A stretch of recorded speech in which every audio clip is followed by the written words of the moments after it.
Hi guys, Jane TV here and welcome to my vlog series which is Grocery Time. I'll take you my way how I survived this very challenging world. Right now I'm here inside a mall. My purpose here is to buy something about my important daily needs. As you can see guys, we are right here, road station. So there. Kung kaya natin mag-survive sa province, why not here in the city? It's more survival skills in the city.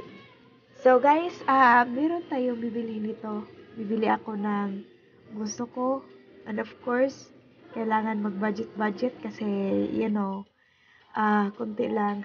konti lang. But it's okay naman. Still, blessing pa rin. So, importante, magawa tayo ng mango float ngayon, guys. Kasi, gusto ko talaga kakain ng mango float. Matagal na akong hindi nakakain ng mango float.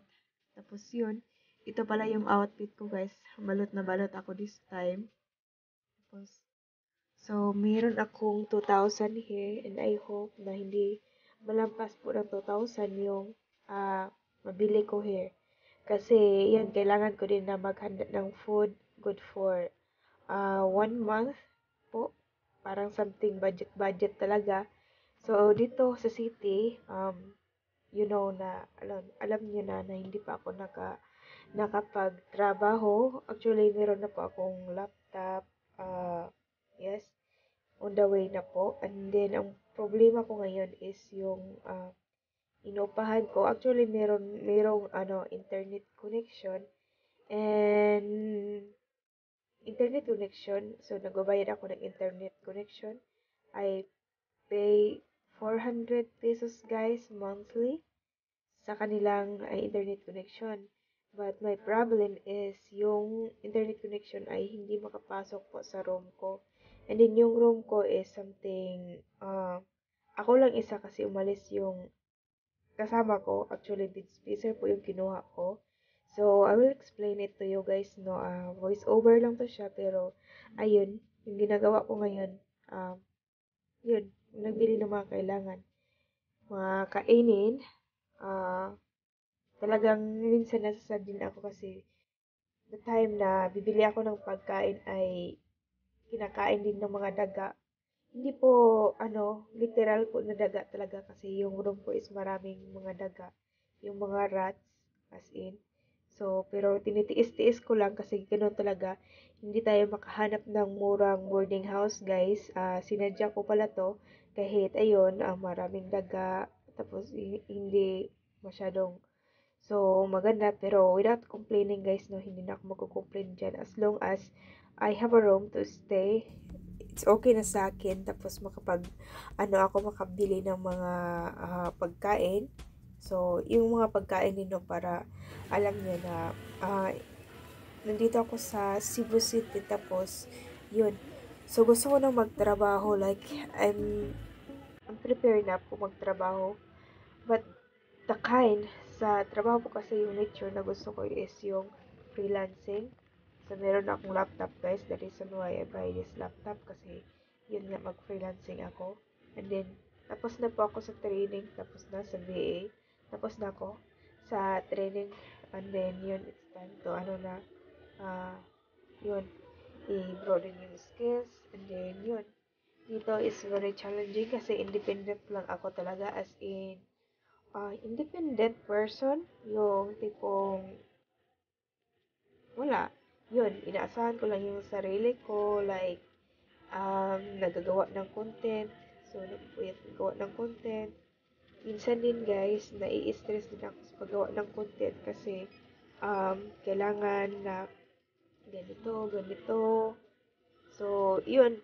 Para hindi din sayang yung ano ko guys, no? Of course, yung kain-kain portion. So, live ko at nag-video ako. Ayun. Just, just to enjoy lang guys, no? Why not? So, ngayon guys, I'm planning to take my board exam, um, teacher, English. Even though it's quite hard, actually, everything is hard naman talaga. Pero, I'm still believing believing sa aking sarili na I can achieve this.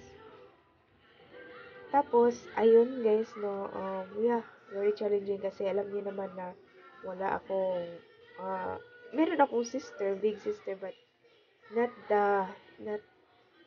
yung hindi pareho ng iba. Like, ako yung pangalawang sister, tapos, I need to do this. So, parang, super sad lang isipin pag ganun, no, na yun, walang mag-aano sa'yo. Like, not the other one na may mga sisters na mag-back up. Just for me lang, dito, sariling pagsisikap lang, tsaga-tsaga lang. And then, yan, minsan din mayroong mga taong nag-criticize sa akin, like, judging my beauty. Like, they don't like my teeth, the way I eat, and everything. They don't like my face kasi feel rough yung face ko. So, the reason why hindi ko pinaderma yung face ko, and then, ito din yung dahilan siguro bakit naiwan ako. Ayun, naiwan, naiwan, yeah. Kasi he has a problem of my face or my feet. Like, yeah, not good looking. Yun, but for me, if you love with someone else, you need to accept kung ano siya, like, you know, accepting the flaws po kung anong meron ng isang tao. So, yun, hinayaan ko na lang din, no. I know that here, to all my viewers, hindi nyo talaga alam yung story ko dito.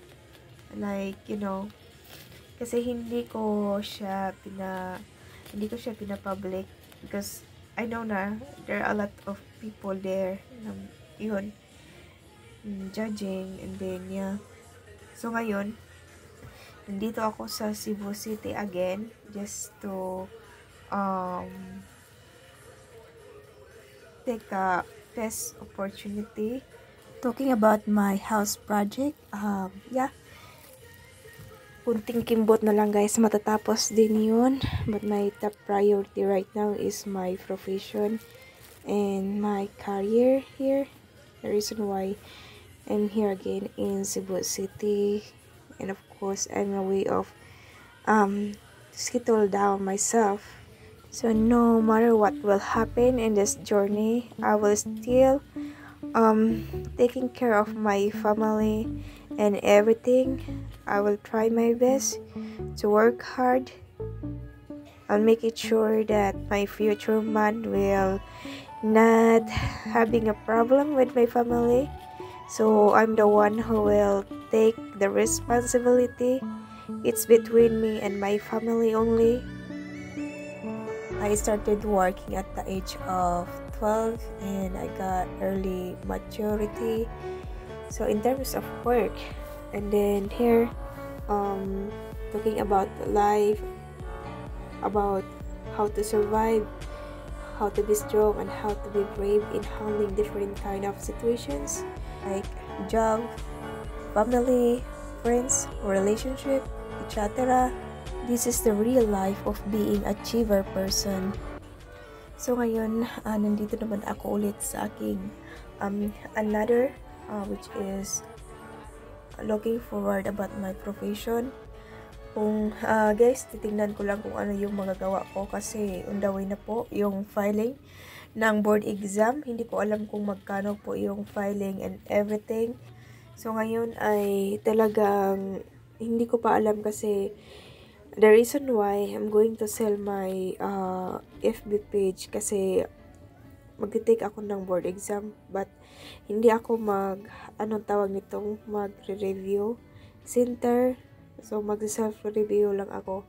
So kailangan na mabenta ko po yung FB page ko kasi yun lang ang way na magagawa ko para makapag-focus ako sa aking pag-board exam like without worries po. Kasi as of now, may mga worries pa ako and very expected. May mga worries naman talaga tayo like sa living, set up po ng living, no? So, yun.